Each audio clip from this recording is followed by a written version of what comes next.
What does home mean to you? Is it the house you live in? Or perhaps the country? Well, for Nettie, Hans, and Henry, they have been on a very long journey, but it has been along the road to freedom that they have truly found home.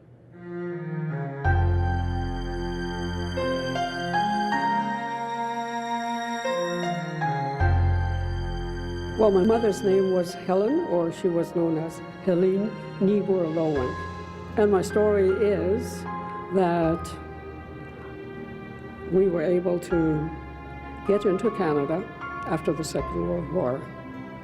And we wanted to show an appreciation to our mothers who had the faith and courage to keep their children calm and collected during the war period. It seems that children are not that affected by war as adults are. I'm very happy of my mother's faith and courage that I never was able to be afraid because she was there right beside me. In 2008, 4 local seniors, Nettie Duick, Henry Bergen, Hans Funk, and Wanda Andrus, approached Winnipeg artist Ray Dirks in hopes that he could help them tell and preserve their refugee stories. The result are 26 paintings that honor the courageous women who were responsible for getting their families safely to Canada after escaping the Soviet Union at the end of World War II.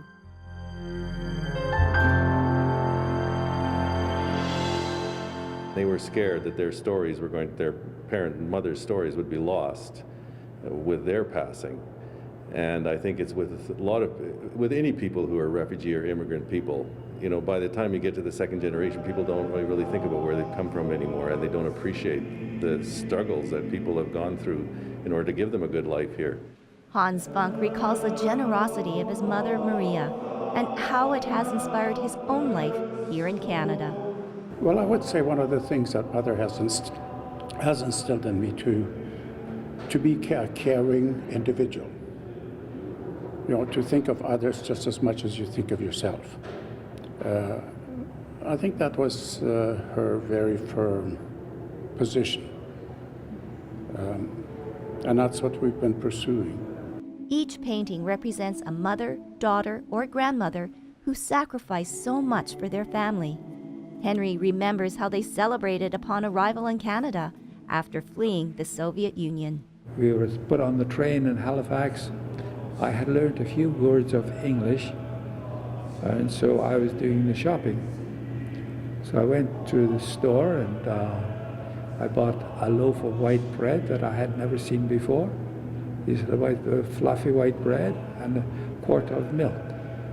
And that was our celebration dinner on our arrival in Canada.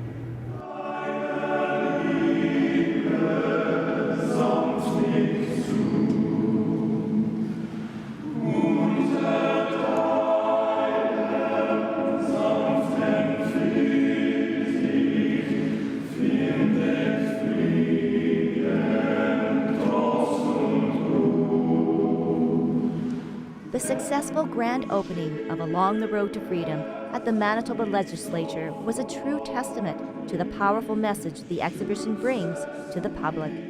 I look at all of this and I have an understanding in regards to what refugees go through at this time.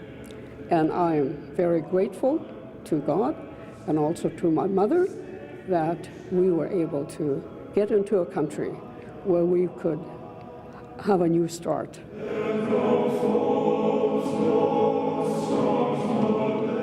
For Go, I'm Tracy Koga.